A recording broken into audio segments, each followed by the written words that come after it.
My name is Dr. Chris Murphy, and I'm the Senior Admissions Tutor at the School of Physics, Engineering and Technology at the University of York.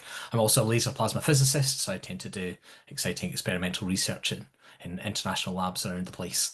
But today I'm acting as chair for this particular webinar, which is the first of our webinar series of the academic year 25-26. A bit about the series. This webinar series will be bringing you cutting-edge research from the School of Physics, Engineering and Technology here at the University of York. You'll get a glimpse of some of the range of exciting areas that our physicists and engineers are currently working on. As far as today's event, or tonight's event, I'm going to be introducing Dr. Andy Higginbotham, who is a senior lecturer also in laser plasma physics at the University of York. He completed his PhD in atomic and laser physics in 2010 at the University of Oxford, and he works in the field of high pressure science and warm dense matter. He uses the world's brightest X-ray sources to probe material in highly dynamic states to hopefully better understand matter far from the conditions you'll normally encounter on Earth. He's also deputy head of the School of Physics, Engineering and Technology here at the University of York. So, what he's mainly going to talk about is the fact that a lot of the interesting things in astrophysics, like planets and stars, and really exotic situations and environments that we normally just observe by looking through telescopes. And that's great because we can see lots of things that are going on in nature. The problem is that we can't really control what's going on in those situations. So astrophysics is normally confined to kind of passive observation. Laboratory astrophysics, which he's going to cover tonight, bridges that technical gap, allowing us to explore actively astrophysical phenomena in a lab where we can manipulate materials and states relevant to astrophysics in more controlled ways. But how we do this in terms of size, temperature, density, magnetic field, Andy's going to discuss and hopefully have an understanding of both nature and how it can lead to developments in our everyday lives. So I'm going to stop talking now and pass you on to Dr. Andy Higginbotham, who's going to tell you more about stuff astrophysics and laboratory astrophysics and how we do that research here at the University of York. Take it away, Andy. Welcome everyone to the first of the winter webinar series. So as Chris says, my name's Andy Higginbotham. I'm a lecturer here at the University of York in the physics part of the School of Physics, Engineering and Technology. And Chris has teed me up really nicely, really, so I'm going to jump straight into what I was going to talk about today, which is this area that's not familiar to a lot of people, certainly wasn't to me until I did my PhD in this area, which is laboratory astrophysics, or trying to see if we can understand some of the most exotic places in the universe in the comfort of our own physics labs, either here in York or more commonly slightly larger ones, as I'll show you, in other parts of the world. So what kind of physics are we thinking of? So I can't cover all of this today. I've only got about 45 minutes. And as you'll see in my very last slide, there's a whole bunch of topics I could have included. And I've just cherry picked a few, completely honestly, the ones that I work on most directly and find the most interesting. There's a whole bunch of other ones, including by Chris, who you've just heard from, that other people at York and elsewhere in the world work on. But it's all about looking up into the sky at some of the objects we have. Top left there, thinking of things like meteor impacts is particularly where my research tends to sit.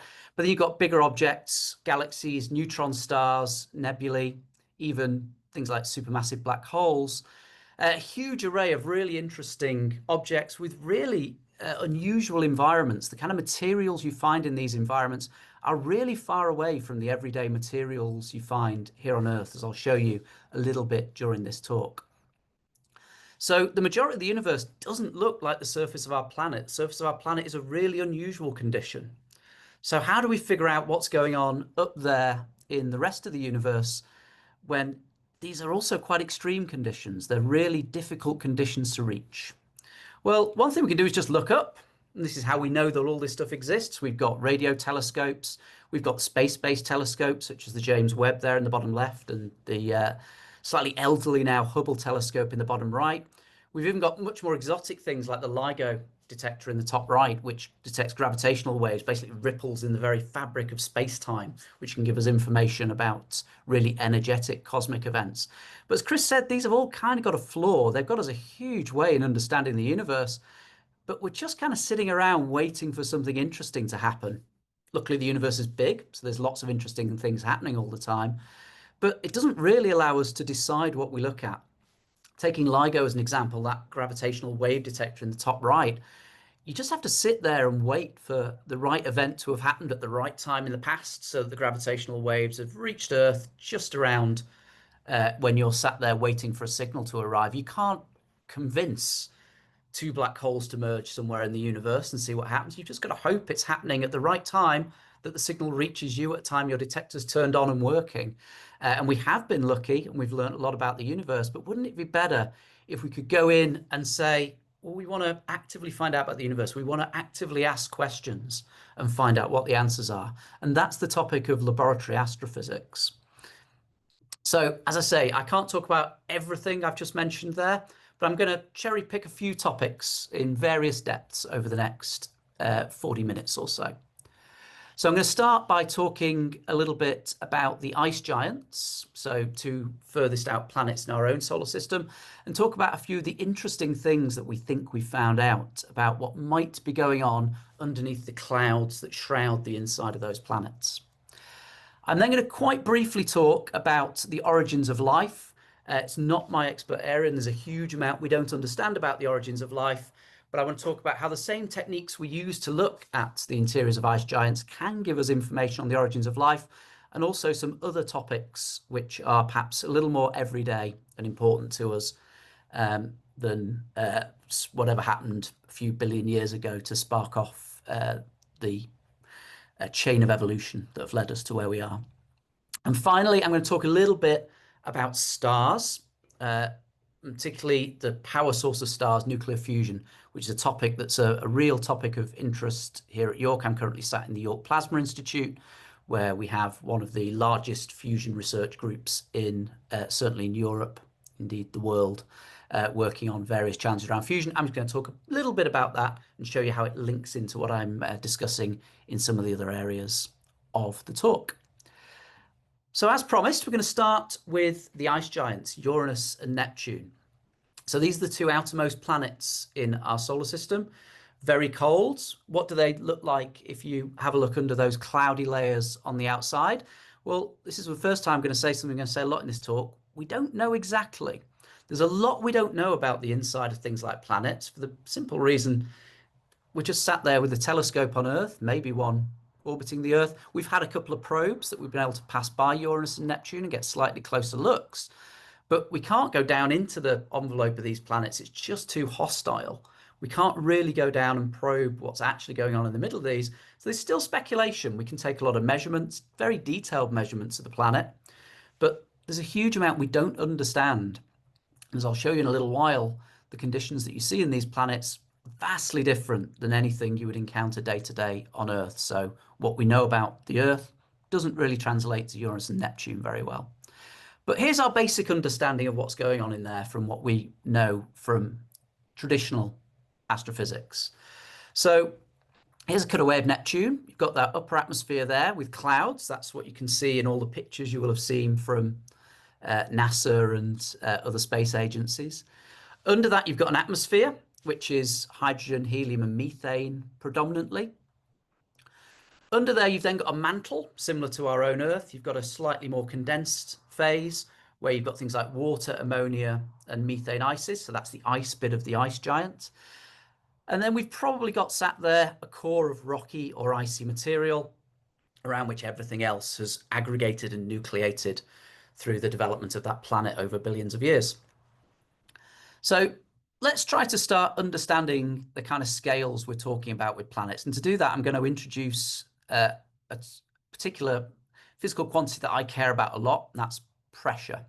So I'm going to try and get us acquainted with a rough scale for pressure. Pressure, you might, do your car or bike tires occasionally. That might be your point of reference for pressure. You all know about 1 atmospheric pressure. You live in it, so that's reasonably familiar. But let's try and get a handle of the kind of pressure scales you might care about if you're a planetary physicist. So here is the pressure scale that you care about as a planetary physicist. So Earth's surface is 1 atmosphere of pressure. Now, you're tempted to say, well, okay, that's not a very high pressure at Earth's surface. I'm sat in it now. It doesn't do a lot. But bear in mind the experiments you might have seen at school or on YouTube, where if you take a can maybe a Coke can or something like that, and you suck the air out from inside of it so that it's now only being pushed from the outside by atmospheric pressure, that can collapses very, very rapidly. And you can go further than this. You can take whole huge rail-based like oil tanker type containers, really quite thick metal. You pump the air out from the inside, you have to get rid of all of it, but atmospheric pressure is enough to crush a big steel canister very easily. So actually it turns out an atmosphere of pressure is quite a lot. It can do a lot of damage if it's not equally applied on all sides of an object. Let's go a little higher though. So what about if we went down to the very bottom of the oceans? We go down to the Mariana Trench. That turns out to be about 1,000 times atmospheric pressure. So significantly higher pressure down at the bottom of the ocean, as you'd imagine. We can keep going down though. So that's just the pressure caused by the weight of the ocean above us. But what about the weight of a whole planet above us? All the rock and iron that make up the planet, what does that get us to? Well, that takes us to about 3.5 million atmospheres. So this is the kind of world that my research lives in, millions of times atmospheric pressure. Neptune's core, quite a bit higher than that. Jupiter's core, a huge amount higher than that, tens of millions of atmospheres, really very, very high pressures at the core of the gas giants. We're not certain about the pressures at the cores of the gas and ice giants down to a huge level of precision. These are rough numbers. This is roughly what we expect it to be. Again, we can't make all the measurements we'd want to of exactly what these planets are made of, and we don't understand the materials under these conditions well enough to be certain, but these are the kind of indicative numbers we would expect. So let's try and think about that on a different scale. So we've got pressure scales of planets, which may be helpful to you. You might have got a slightly better idea of pressure from that. Let me take a slightly different direction now, and let's work out the energy density of a Mars bar. Seems a bit of a segue. Might not be obvious why I've gone in this direction. Bear with me a minute. We'll try and make sense of why I've gone from pressure at the center of a planet to how much energy there is in a lunchtime snack. Okay, so working out the energy density or the energy per unit volume, how much energy is stuffed into a Mars bar, into a certain volume of Mars bar, is actually relatively easy to do. So if we look at a Mars bar, it contains, this is a 51 gram Mars bar, for those of you who are keeping account of the shrinkflation. 960 kilojoules of energy in a Mars bar. There it is on the back of the packet, if you don't believe me. 960 kilojoules in a Mars bar. So how big is a Mars bar? So I went through the task of measuring a Mars bar for this talk. It turns out that it's about 10 by 2.5 by 2 centimeters for a 51 gram Mars bar, which if you put all that into meters and then work out the volume, it gives you that value there, 0.00005 cubic meters in a Mars bar. So what does that give us in terms of energy density? Well, that's 960,000 joules in 0.00005 cubic meters. That turns out to be 2 times 10 to the 10 joules per cubic meter. Right, what's this have to do with the pressure in planets? So this is where we need to do a little bit of physics investigation, and we look at that unit, joules per meter cubed. Now, it turns out, if you do a little bit of looking at the dimensions of these units, a joule per meter cubed is exactly the same as a Pascal. There's no difference between a joule per meter cubed and a Pascal, which is a unit of pressure. So we can say that 2 times 10 to the 10 joules per meter cubed could also be thought of as a pressure of 2 times 10 to the 10 pascals. In other words, what is pressure? It's really just a measure of how much energy is squashed into a certain volume. So anytime you see pressure and talk about pressure, it's just how densely packed is the energy in something. The more densely you pack energy, the higher the pressure is, which is why high pressure things tend to have the ability to explode out into lower pressure things, because there's more energy packed into the high pressure material than the low pressure, which means that when you take off whatever's holding those two things apart, the high energy thing, the energy will burst out into the lower energy environment. Pressure is just energy density. That's fundamentally all it is. So what is 2 times 10 to the 10 pascals? I'm going to try and stick in atmospheres here so that we've got that touch point of the pressure in Earth's atmosphere. It's about 0.2 million atmospheres. So where does that sit on our pressure scale? Well, this is going to be kind of surprising, perhaps. Sits around there. So it's way more than atmospheric pressure. It's way more than the bottom of the ocean. It's getting towards the kind of value. It's a factor of 10 or so off from the value at the Earth's core. So how on earth do I think about that? How is it possible that the energy density caused by the crushing weight of way more than just the ocean, right? The ocean plus a good fraction of the rock that makes up the Earth. How can that only give you the same energy per unit volume as a Mars bar has? Well, the answer is different forms of energy. So when we're compressing things with a planet, we're putting in potential energy. We're squashing the atoms closer together.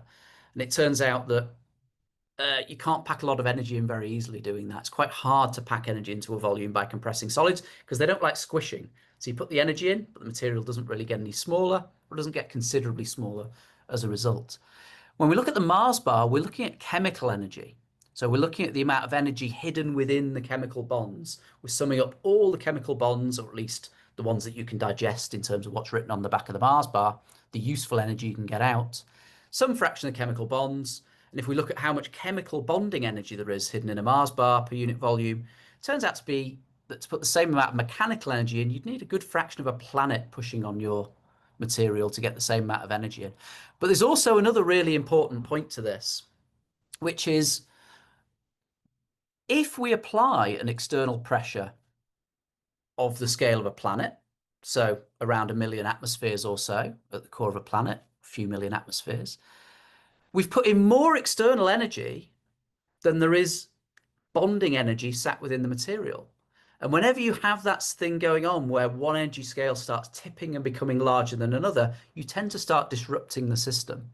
So once we apply 1 million or so atmospheres of external pressure onto a system, turns out we start messing with the chemical bonding. We put enough external energy in from compressing the material to start messing up the bonding in the material. We basically start breaking chemistry. So high pressure chemistry is another term for the field I'm in, because it turns out we start disrupting the rules of chemistry. Those of you who studied chemistry and learned it was the physics of the outer electrons, or the science of the outer electrons and how they interact. Not so in my field. Turns out we can get the chemistry of all the electrons in a material, not just those in the very outer shell of a material taking part in the chemistry, because we put in so much additional energy, we start completely disrupting the traditional rules of chemistry. So hopefully that gives you a rough idea of why this field could be interesting. It turns out that around 1 million atmospheres is a sort of nominal tipping point for interest. It's when we enter what we call the high energy density area of physics. That's the area of physics where the chemical bonding and the external pressure from pushing become about the same in size, and therefore you start getting more interesting effects. The material behaves more interesting in a more interesting way than if you're just compressing a material using a very low pressure, the kind of compressions you'll be used to on the surface of the Earth. So this is all great. So we're talking about the kind of pressures we normally need a whole planet to produce. But if you go back to the beginning of the talk, I said I was going to talk about how we can do this in the lab. So how on earth do I recreate the kind of pressures you get at the center of the Earth in the laboratory? Because I can't recreate this by putting a good fraction of a planet above my experiment and pushing down on it. I need another approach. Now, there are a few ways to do this. I'm going to focus on one, a little bit narcissistically because it's the one I use in my research. There are other great ways of doing this. I'm going to focus on laser compression. So in laser compression, this is a slightly busy slide. I'll just run you through it to give you an idea what's going on here. Laser compression, we do the following. We take a very high power laser. I'll come back to what I mean by high power in a minute. We'll talk in quite physicsy terms, and I'll bring it back to something that's maybe a little more easy to digest in terms of what I mean by high power. So I'm going to take a high power laser, and I need this laser to be sufficiently bright that it does what you all want lasers to do when you watch a movie, which is to start effectively blowing up the surface of the material. So it's not quite as dramatic as in a movie where you get huge sparks everywhere. What you get is a very localized, down where we focus the laser down, you get a little plume coming out of what we call plasma. That's ionized material. We've basically ripped the electrons off the atoms that form up the material. In doing so, the material stops behaving like a solid and starts behaving more like a gas. And anytime you rapidly turn a solid into a gas, well, that's effectively an explosion. That's what explosives do. Rapid transformation of solid into gas. Gas takes up way more space than solid, which means it has to expand out to fill up the space it wants to. And just like the propulsion, the propellant rather coming out the back of a rocket, that creates a force that pushes on the rest of the solid. So this little grey plume that you can see that's labelled critical surface there, that's the plume of plasma expanding out of the sample. You can think of that as the flame coming out of the back of a rocket. And what it does is it pushes on the sample, just as the plume coming out of a rocket pushes a rocket up into orbit. But we have a real point of difference in our speeds here. In a rocket, the acceleration is relatively low. The rocket is kind of slowly pushed up. And that might sound a bit silly if you've watched a rocket ascend into space and figured out the speeds it gets to. We're talking about accelerations many orders of magnitude greater than the rocket.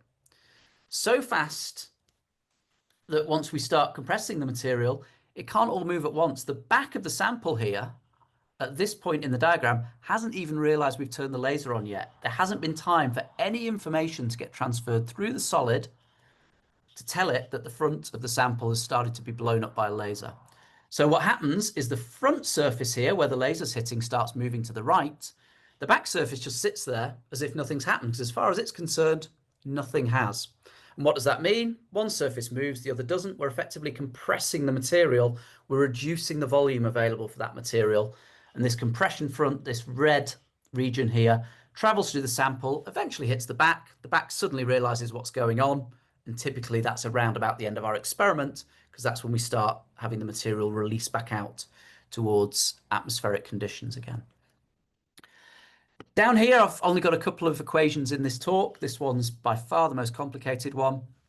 Don't worry if you've not got a background in physics and this equation doesn't mean much to you. Doesn't really need to. All this equation is telling you is that the pressure you achieve via this compression process is related to the intensity of the laser. That's basically how much energy we squeeze in how short a time, and in how small an area. So how tightly packed, not just in space this time, but also in time, how tightly packed is that energy on the surface of the sample. The intensity here is measured in units of 10 to the 14 watts per centimeter squared. I'll come back to that number in a minute. And this whole thing measures in megabars. So you can see that if I have an intensity of around 10 to the 14 watts per centimeter squared, if you are okay with equations like that, you'll find out the pressure comes out to be about 8.6 megabars. So the kind of planetary core conditions we were seeing on that previous slide, maybe about 10 megabars or so. On the right-hand side, for those of you who are interested, I've given you a little idea of how much laser energy you need to achieve a certain pressure. This assumes that your pulse is 10 billionths of a second long. So these are really short laser pulses, really minuscule time. And that you've got about a 0.5 millimeter diameter spot for your laser. So focusing down to really quite a tiny spot. And you can see that if we put in around 100 joules or so, we get a couple of megabars. So again, that kind of region we're looking for the Earth's core. We need somewhere around 100 joules under those focusing conditions to get down to Earth's core. Now, a 100 joule laser, not a huge laser. You could probably fit one in, maybe a couple of rooms of your house. You could squeeze a 100 joule laser in that's capable of doing this. Wouldn't recommend it, but in theory, if you wanted one and you've got, 10 million pounds or so to spare, you can have one of these sat in your living room. They're not very nice to use because, as we've already said, they compress things up to the kind of pressure you get at the Earth's core. So not something you want to get on the wrong side of, but they're relatively, in physics terms, compact lasers to get up to those kind of conditions. So some of you might still be thinking, what on earth is 10 to the 14 watts per centimeter squared? He's kind of lost me here. So let me try and give you a touchstone. So 10 to the 14 watts per centimeter squared, which is what's going to get us up to about this 8.5 megabars. So the core of quite a large planet, something larger than Earth. What would I need to do if I didn't have a fancy laser to achieve that? And thanks to Chris for giving me the idea to create this graphic earlier today. Let's imagine that I took a lens which was about 150 kilometers wide and I hovered it above the Earth. So I'm collecting all the sunlight from the sun in a 300 kilometer diameter. I've shown that on the diagram there, roughly centered on York. And I'm going to take all that light and I'm going to focus it down on my thumbnail. If I do that, I'll end up with something around 10 to the 14 watts per centimeter squared of energy being deposited onto my thumbnail. So that's the kind of thing we're doing with the laser. So to do the same thing we do with a laser in something that can fit in your living room in theory, we would have to have from sunlight a lens that covers basically the whole of the north and a good fraction of the Midlands in the UK, focusing down onto my thumbnail. So these are really quite dramatic experiments. So hopefully that sets the scene of the kind of pressures we're talking about, sets the scene of the fact that lasers via this explosive plasma generation at the surface can create these pressures. Let me spend the rest of the talk discussing what kind of things can you see? What happens here? Does anything of interest happen at these kind of conditions? And the answer is absolutely yes. So let's go back to Neptune. Let's think about Neptune a little bit and what we found there. So we said Neptune's made of a number of things: hydrogen, helium, methane, water, ammonia. We're going to focus on the methane for a minute. I'm going to ask what happens to the methane under these kind of pressures and temperatures, these extreme pressures where the amount of compression we're putting in, the energy we have from compression, is similar to the amount of energy contained in the bonds that are holding the material together. What happens to the methane? So the answer is we're not entirely sure, but there are some really interesting experiments that give us some really exciting possibilities for what might be happening inside the planets like Neptune that looks very different to the physics here on Earth. So down in that atmosphere and mantle region, where we're up at sort of megabar type pressures, we have our methane. This is methane. It's CH4. It's a carbon atom surrounded by 4 hydrogen atoms. So I've given 4 methane molecules there. So what happens to them when we start compressing? So I said when we compress up at the megabar pressure level, we put in enough energy to give you the same amount of energy that's there in the bonds. So what happens to the bonds? Well, in theory, they can break. You can rip apart the carbons and hydrogens because you're putting in enough energy just from the squashing of the material in the gravitational field of the planet to overcome the bonding that's holding the methane together. And what you end up with is free hydrogen and carbon moving around separately. So I'm going to ignore the hydrogen for a minute. I'm just going to focus on the carbon. What does the carbon do? So now the carbon is not bonded to the hydrogen anymore, but it's still free to move around for now. So you've got all these carbon atoms that are wandering around. And where do they end up? Well, if they encounter other carbon atoms, it turns out there's a form of carbon that has very, very strong bonding, stronger than the bonding that goes on in methane. So the planet's strong enough to rip the methane bonds apart, but it isn't necessarily strong enough to stop the carbon bonds reforming. So the carbon can bond back together into solid carbon because the carbon-carbon bonds are stronger than the carbon-hydrogen bonds that you see in the methane. We can break the methane apart, but the carbon can then pull back together. And we have done these experiments. So these experiments have been done by a number of groups, including recent work involving authors from York, where you take not methane, because it turns out that creating these targets from methane is a bit difficult to do because it's a gas. It's just not the nicest thing to work with. What we take is plastic, because plastic is also carbon and hydrogen. So same starting material, effectively carbon-hydrogen mixture, but instead of a nice methane gas, we're going to start with plastic. And just as we did before, we're going to drive that shock wave through that compression wave, that shock wave through the plastic target. And what do we see happen? We see the carbon come out, just as I described before, away from the hydrogen. They separate out, the carbon comes back together. And because we're doing this at high pressure, we don't get the boring graphite that carbon likes to crystallize into under normal Earth conditions. We get the much more exotic diamond that forms down in the mantle of the Earth. So it turns out the natural state of carbon in the envelope of Neptune is diamond. So diamonds naturally form, we think, within that envelope of atmosphere and mantle within Neptune. And what are those diamonds then going to do? Well, it turns out they're far more dense than the methane atmosphere they formed in. So what are they going to do? They're going to rain down. So if you were to go and fly into the center of Neptune, what would you see? Well, based on some of the experimental results we have, where we have seen this diamond formation in situ during these samples during compression, creating this splitting off of the hydrogen and carbon, creating these diamonds, we believe it's quite likely now that there's diamonds raining down on the interior of Neptune in largely the same way that water rains down in our own atmosphere.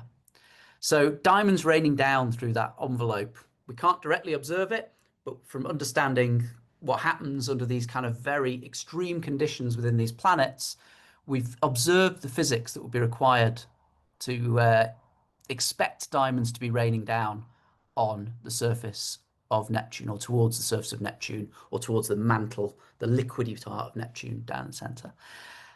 There's also another nice piece of work that went a little bit further. I'm going to just show you some simulations here, not of diamond, but of water, because water has an effect that you're probably all familiar with. So these are some simulations I ran just to show you the difference between solid and liquid water. So on the left-hand side, there is a simulation of solid water. You can see the hydrogens and the oxygens there bonded together in this nice, well-ordered, rigid structure. And on the right-hand side, you've got that liquid structure where you've got much more disorder in there. And if you look very carefully, if you're on a large enough screen, this is the same amount of water. You'll notice that the liquid water on the right takes up a slightly smaller volume than the solid one on the left. The reason for that is all those holes you can see in the solid ice water structure. Because there's that rigid bonding pattern, turns out the molecules end up a little bit further apart, because the way they like to bond, at least at the conditions we're familiar with on Earth, you end up with these quite big holes in the structure. The molecules can't get so close together as they do in the liquid. In the liquid, there's less order there. The molecules can bunch up a little closer together, and the liquid ends up being slightly more dense than the solid. And what does that lead to? Well, it leads to the fact that when you put an ice cube in your drink, it floats on top. The reason it floats is because the solid is a little less dense than the liquid, and less dense things tend to float on top of more dense things. In this case, the less dense ice, solid ice, floating on top of the slightly more dense liquid water. Well, we've done these experiments with carbon. So carbon, you may know, doesn't form a nice liquid down at the conditions we get on Earth, but if you squash on it a bit, you can form liquid carbon. And liquid carbon, it turns out, has exactly the same property and relation with solid carbon. Once you get up to a few megabars, a few million atmospheres, okay, you get exactly the same relation as water has. It turns out that in some conditions, the solid carbon, the diamond, is slightly less dense than the liquid carbon. So if you think back to Neptune, where I said that you maybe have that mantle composed in part of things like methane. Well, if the methane is split out and you've got liquid carbon down there, and you've also got some solid carbon in the form of diamonds, we think there might well be, perhaps not on Neptune, but certainly in ice giant planets where you might have exactly the right combination of pressure and temperature at exactly the right place in the planet, you could get diamond icebergs floating on top of liquid carbon seas in exactly the same way that we see water icebergs floating on top of water seas here on Earth. So a couple of results there about diamonds that show you that as much as diamonds are scarce and rare here on Earth, they're probably really quite prevalent and very everyday in some of the other planets in our solar system. And there are planets expected to be similar to Neptune, Uranus in many other solar systems outside of our own throughout the universe. So diamonds probably actually really quite a commonplace thing in the universe, nowhere near as rare as you might think it is based on your experience day to day here on Earth. Going to move on, slightly shorter section here, talking a little bit about impact events. So thinking about things like meteorites, comet impacts, things like that. And I'm going to start by mentioning a little bit about meteor impact events. So meteor impacts can be modeled in exactly the same way as this with lasers. And there's some really interesting things about meteor impacts that, again, there's physics going on in there that you just don't see anywhere else outside of meteor impacts. There are some minerals that are only ever found at the site of meteor impacts. Why does this happen? It's exactly the same kind of physics I just talked about. So once you have two things colliding, smacking together, in this case the meteor and a planet, you temporarily raise the pressure at the point of impact. You get those pressure waves propagating out into the meteor and into the Earth, both ways, pressure waves propagating out, and you temporarily put the material of the planet under those higher pressure conditions than it's used to. And in doing so, once again, you affect the chemistry. You start messing with the bonding of the constituent materials of the planet. And it turns out that just like diamonds on Earth are only formed down in the higher pressure part of the mantle and eventually get spewed back up towards the surface, which is where we get hold of them, there are other minerals that only form under high pressures. And we see some of those minerals at meteor impact sites. It's almost a signature of meteor impact. As well as the massive craters, there are times when the crater may not be there or it may be have eroded away. But the fact that you can see certain minerals that are only formed under high pressure, and there isn't a mechanism for them to form in the mantle and work their way back up in the way diamonds do, it's a signature of meteor impacts, which tells you something interesting about the process I'm talking about. The way I've described them so far, they're very destructive processes. I've talked about them ripping apart methane, breaking the bonds. And yeah, the carbons form back into diamond, but we haven't created anything new. Turns out that these so-called shock synthesis methods of taking materials, putting shock waves through them, raising them up to high pressure, and creating new materials is quite an active area of research. It's a very new area of research in many ways. You can find papers going back to the 1970s talking about this, but if you actually want to find up-to-date references, you'll find we're only just getting into being able to do this in interesting ways. Diamonds, by the way, if you buy things like diamond tip drill bits that have got little nanodiamonds on, there's a good chance that those diamonds were made in exactly this way, not by a meteorite impact, but by deliberately putting an explosion through a material that's rich in carbon and creating these little nanodiamonds. So a lot of the diamonds that you buy in industrial cutting tools and things like that are created in shock synthesis. So we've been using shock synthesis for a while, but there are more interesting things that we think might be created via shock synthesis that, again, we can test these hypotheses in the lab.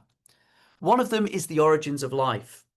So there's some really interesting questions about where do the complex molecules that life require come from?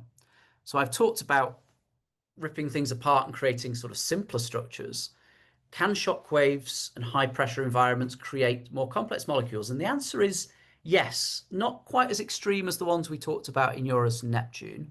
But if you scale back and go for slightly less aggressive pressure systems, you can actually see in laboratory experiments aggregation of smaller organic molecules into larger ones. For example, on the left-hand side here, I've given the diagram of all the amino acids. I'm a physicist, so don't ask me to go into the detail on all the amino acids, but you can see they're largely composed of carbon, hydrogen, oxygen, nitrogen. And it turns out that you can generate more complex organic molecules, such as carbon, hydrogen, oxygen, nitrogen containing molecules via high pressure synthesis.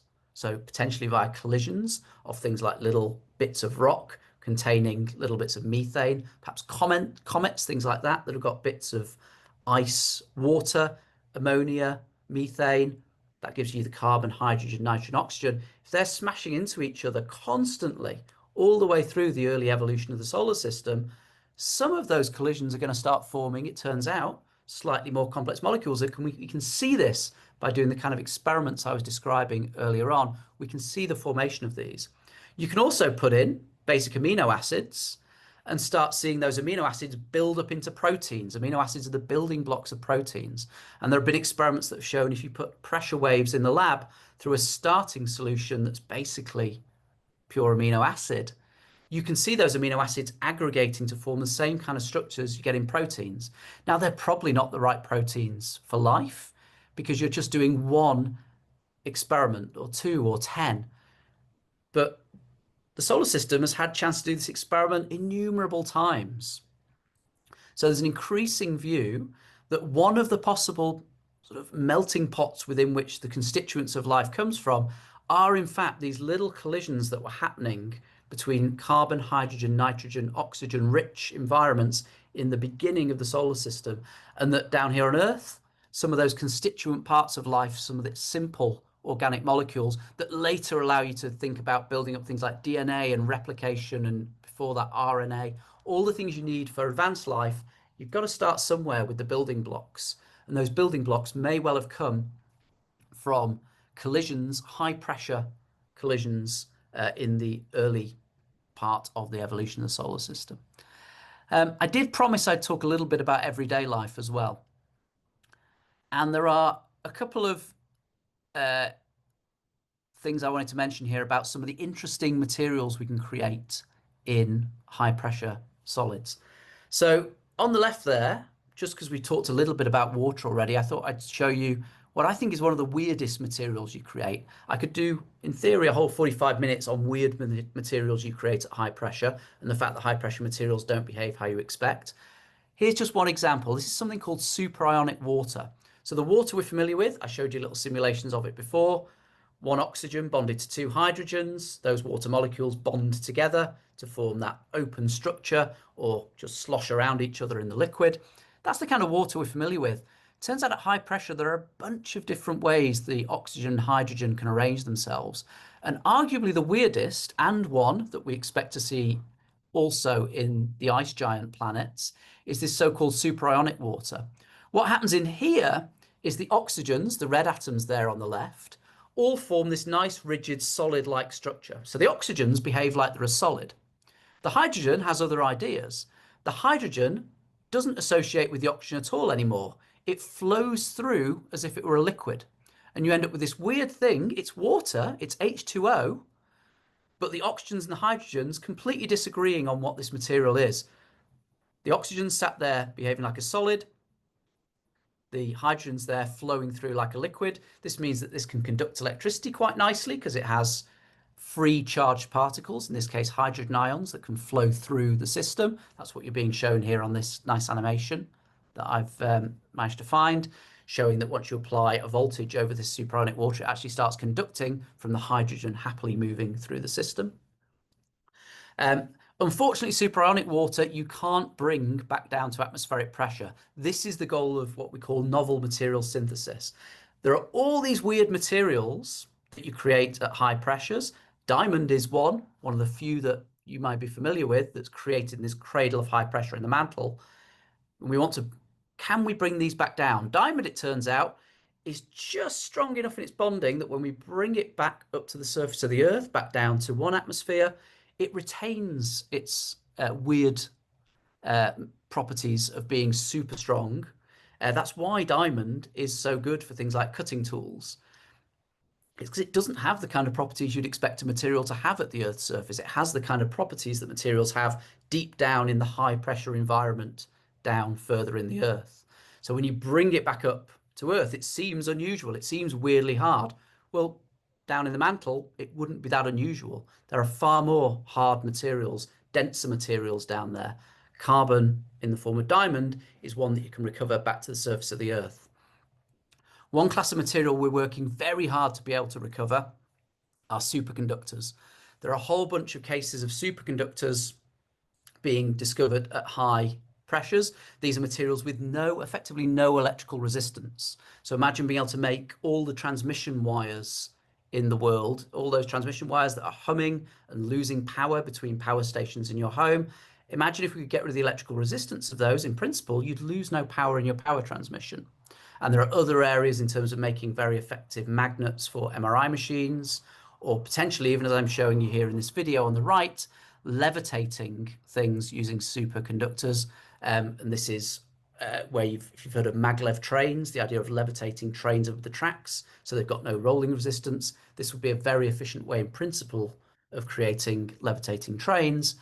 The problem is these superconductors typically have to work at very, very low temperatures, but with novel material synthesis, creating these materials at very high pressure and then hoping that they persist when you release them back down to low pressure, we're starting to see we are edging towards materials that are closer and closer to usable materials at atmospheric pressure and room temperature. We're not there yet on superconductors, but there's some really promising routes that people are finding.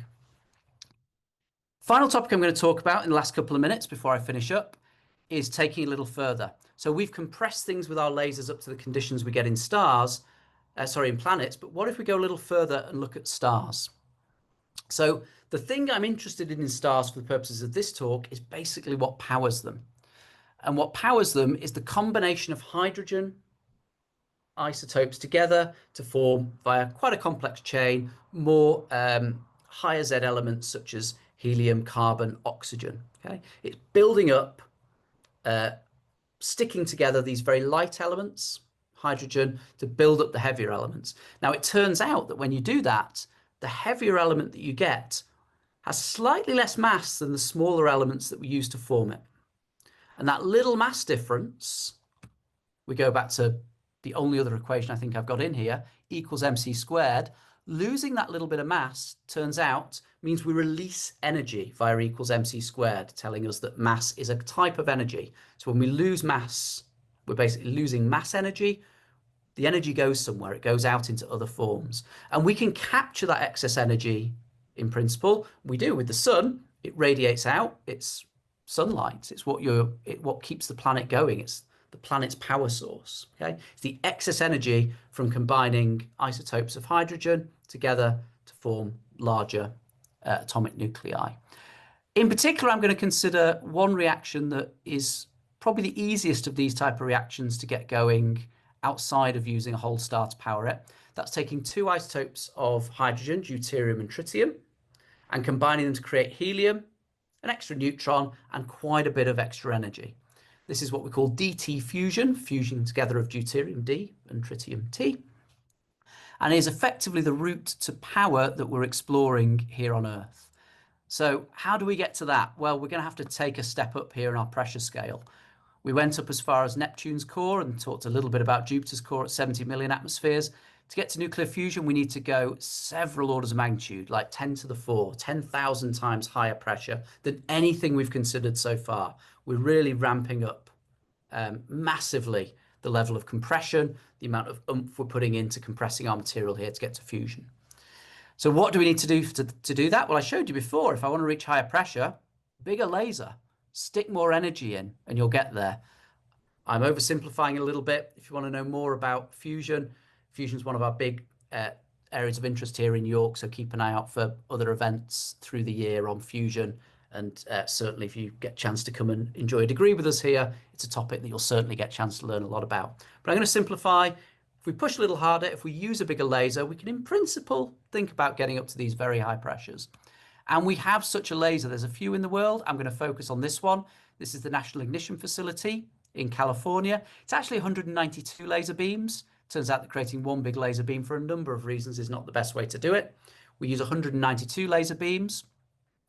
And what we do is we take those laser beams being generated up here in these laser bays, sent round, they're these red beams, and they're going to get piped into this spherical chamber. Here you can see the spherical chamber. Just here you can see a person in the spherical chamber for scale. So this is several meter diameter chamber. All these little silver spots here are part of the wall where the lasers come in.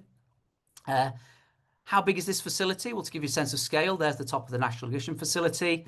That's Wembley Stadium. So when I say this is a big laser, this definitely does not fit in your living room. This is an absolutely massive facility. Just for a little more local context, let's put it next to York Community Stadium as well, for those of you who are local. It's a really big facility. So what do? You take those 192 laser beams and you focus them. You might think, well, I'll focus them onto something with some deuterium and tritium, and that is basically what you do. Turns out that it's not enough just to take a nice little flat piece of deuterium and tritium containing material and whack a laser in. You can't get high enough pressures. What you need to do is take a little spherical capsule containing deuterium tritium and implode that inwards. That gives you extra pressure from the fact that the sphere is getting smaller and smaller and smaller and smaller as it gets in. There's extra advantage to compressing in that spherical geometry rather than just that flat one that we start with. So you might think, fine, okay, so instead of a flat target like you showed me before, I'll focus my lasers down onto a little sphere. And again, that's not quite what we do, at least at the National Ignition Facility. Turns out that's quite a hard thing to do. Imagine trying to squash a balloon. Take a balloon between your hands and try and squash it down to a fraction of its original size. You kind of already know what's going to happen. If you've got any gaps between your fingers, that balloon is squashing out and splurging out and stopping you from compressing it. And that's exactly what happens when you only use 192 lasers to compress a sphere. It's really hard to not get the sphere to just squidge out the sides where there's a little gap between your lasers. So what we do instead is we fire the lasers into this thing called a hole round. It's basically a little gold capsule, and we shine the lasers onto the inside of the capsule, inside which is our little sphere of deuterium tritium fuel. The lasers create a very hot plasma on the inside of that hole round that glows in the X-ray regime. Those X-rays come in, and those X-rays uniformly compress. They bathe from all directions our capsule, and in just the same way as I described with our laser before, they create an explosion on the surface of the capsule. The capsule now accelerates inwards. You can see here it goes in at about 1,000,000 miles per hour or so, and it compresses down until that hydrogen that starts the process ends up at 100 times the density of lead, so many orders of magnitude compression in density, and about 1 billion degrees centigrade. And when it does that, you manage to push together those deuterium and tritium nuclei, you create the helium, and out pops the excess energy that comes from the little bit of mass you lose in that process. You do this many, many billions upon billions upon billions of times, each one only releasing a small amount of energy, but doing it with a large amount of nuclei gives you potentially a huge energy output. So why would you want to do this? So one thing it does, it allows us to create a little bit of star on Earth. You're creating a little bit of star material, a little bit of fusion, the fuel of a star on Earth. So again, coming back to the idea of laboratory astrophysics. But also it creates energy. It's a potential energy source. So it's an energy source that produces no carbon dioxide. It produces helium as its output. It doesn't create radioactive waste. It is a nuclear process, or it doesn't create long-lived waste in the same way that uranium, plutonium, things like that do. Much shorter half-life material. The fuels are quite abundant. Hydrogen is in seawater, and you need some other stuff like lithium, potentially from the Earth's crust, to keep the thing going and create all the stuff you need. It doesn't have a huge fuel mass. Each pellet is tiny, so you don't get a meltdown in the way that, for instance, Chernobyl did when it went wrong. There's just not enough energy in one pop of the machine to do that. Worst case, you don't get energy out if something goes wrong from that particular firing of the laser, and you might get a little bit of damage to the machine, but it's very much contained within the inside, nothing that would head outside and damage people. So where are we in this process of creating power from fusion? Well, the latest results that came out earlier this year from the Lawrence Livermore National Laboratory, where the National Ignition Facility lives, is that they managed to get 4 times the amount of energy out of the capsule as they put in laser energy.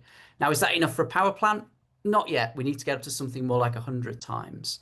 But that 4 is a huge step forward. It's only the last few years where we've been able to get more energy out of the system than we've put in the lasers. And there are some caveats that some of you might be aware of about exactly how you define this gain. But suffice to say, this is a huge step forward. And one of the really interesting things about the physics of this is that pushing it a little harder really increases the amount of energy you get out. So in theory, going beyond that 4 times more energy out than in, going up to 5, 8, 10 is a lot easier than it was getting from nothing up to 4. So there's a huge amount of work going on in this, but basically we can create little bits of stars in the laboratory, and those little bits of stars down the line might be the source of power that's helping you boil your kettle and watch your TV in the evenings. I've only scratched the surface of laboratory astrophysics, and I've already talked for a little bit longer than I was meant to. I could have talked about why Saturn looks a couple of billion years younger than the other planets. We could have talked about Chris's interests, the universe's magnetic field and where it comes from. We could have talked about neutron stars, the death of stars and the explosive supernova that's created. And we could also talk a little bit about black holes. So there's a huge amount we can do, huge amounts of the universe we can explore by looking in the laboratory, creating these really interesting high pressure environments and exploring the kind of exotic things you see up in the sky. I'm going to stop there to give us a chance to answer a few of your questions before we stop. Great. Well, thanks so much for that, Andy. Yeah, we only do have time for a couple of questions. There's a few really interesting ones I think you'd probably like to touch on. How do we estimate the pressure of the cores of giant planets? So really interesting question. If you could see I've wiped it off, sadly. If I have my whiteboard on behind me, it's actually something I do as an undergraduate project with my 3rd years. So one of the things you can do is figure out what the planet's made of. If you know what the planet's made of, you can then go off and do the kind of experiments I was describing here to work out as a function of pressure, how dense is the material? So basically how squashy is the material? How much does it compress as you apply pressure? If you know what the planet's made of and you know how squashy the material is, you can then do a couple of physics equations to work out what the pressure is at the center of the planet, because you just need to add up the weight of all the bits of stuff above you. So you're just adding up the column of a column of stuff in the planet, and the pressure at the middle is just the weight of everything above it. So that's basically where these estimates come from, trying to figure out what the planet's made of, our knowledge of how materials respond at high pressure, which comes from the kind of experiments I'm describing here, and putting that together with a few bits of physics to try and estimate how much stuff is pushing down, how much weight the center of the planet is effectively under. Excellent. We've got how there's a question about do you also use plasma physics experiments with laser-based diagnostics at York, like Thomson scattering and things? I think that's probably a reference to using lasers to measure temperatures inside tokamaks and things, which I guess So we do. the answer is absolutely yes. So we use a variety of laser diagnostic techniques, including for this stuff, but some of the stuff that Chris would be able to talk to you about on another day. We do a huge amount of that, including Thomson scattering in optical and X-ray and all sorts of Absolutely. things. Yeah. How different would you say laboratory astrophysics from a theoretical side? So how does the theory Yeah. side of astrophysics compare to the laboratory astrophysics? So the theoretical side of laboratory astrophysics is I think, one of the most interesting and challenging areas of science at the moment. So it turns out that it sits right between the physics of solids, which is challenging but pretty well understood, and the physics of plasmas, which is challenging but pretty well understood. Both of those have an approximation. In plasmas, it turns out that the atoms are quite free. In solids, they're quite well bound together. In planets, they're right slap bang in the middle, and they're kind of not really very free. And that basically makes the theory incredibly complicated and takes the hardest bits of both plasma and solid state physics and smashes them together. So if you really want a challenge, looking into the physics of the cores of planets is a really good place to look as a theorist. Absolutely. I remember I was talking to a student recently saying that the interesting thing is that theories are never complete, right? They're always approximations and they're human made to some extent. And what fusion approach offers higher overall energy efficiency? I think this is magnetic confinement or inertial confinement. Um, I guess it's not really about the energy efficiency, I would say, is it?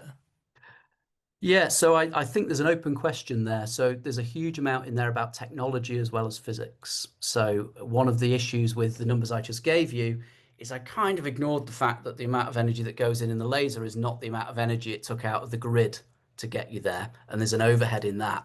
But that overhead can be reduced with technology by using more efficient lasers and things like that. Same in magnetic confinement fusion, the quality and efficiency of the magnets are a big factor. So I'd say to an extent it's an open question. We don't know whether magnetic or inertial confinement, as it's called, the approach I've described here, is the ultimate winner. Maybe we get both of them to work and we have both in the mix. That would be great. But what's exciting is that both of them are making real strides forward at the moment. I think for the first time in my lifetime, both of them are really genuinely moving forward at quite a pace. There's a question of what kind of equipment can handle 1 billion degrees. I guess that's nothing. Right. Yeah, which is why we have to have this stuff basically hovering in space, either Excellent. confined in a magnetic bottle or, as I've just described it, just sat there, just basically, Meters away from the edge of the yeah, chamber. nowhere near anything Yeah. and just being compressed basically um, more rapidly than it can fall due Yeah. to gravity. So it just stays where it is because it doesn't have time to move. Yeah, there That's is a it. question about the Q factor for NIF. Actually, the engineering Q factor is many, many orders of magnitude less than that. I think it's about 4 orders of magnitude less than that. Yeah, But there are it's better several orders of magnitude. lasers. There's less better lasers being developed actually in the UK down at the Rutherford lab that can get round that engineering challenge. So actually the physics is probably the interesting thing in that experiment. And are there any resources you could recommend for looking at how this affects black holes, not so black holes? I think that's I'm gonna let Chris cover that because that's the I area was of going to research. say there's a lot. That's kind of my research. So we look at how strong fields affect things like strong field quantum electrodynamics and how particles and radiation are generated in these incredibly strong fields. As far as resources, I would probably say, to be honest, start with a Wikipedia page. That can probably point in the direction of a few references. There's some really good, if you're looking for scientific reports and research, there's things by Tom Blackburn, who's a professor at the University of Gothenburg that does a lot of stuff on how strong fields affect things. As far as why black holes, not so black holes, even things like A Brief History of Time talks a little I think, or black holes and baby universes, I think it is maybe. There's a few sort of popular science textbooks that are probably good shouts for that. It's a difficult one because you kind of need to know quite a lot of physics before you even get to the point of understanding why black holes attract light, never mind why they also emit light. So it's a Yeah. tricky one. So you might want to Google terms like Hawking radiation, UNRA, which is And UNRUH yeah. radiation. Bob Unruh, he also came to the same meeting as me once, but that's a long story. We should probably wrap up. We are slightly over time. I do apologize for that. There was just too much interest in the topic. So thank you so much, Andy, for an incredibly interesting topic.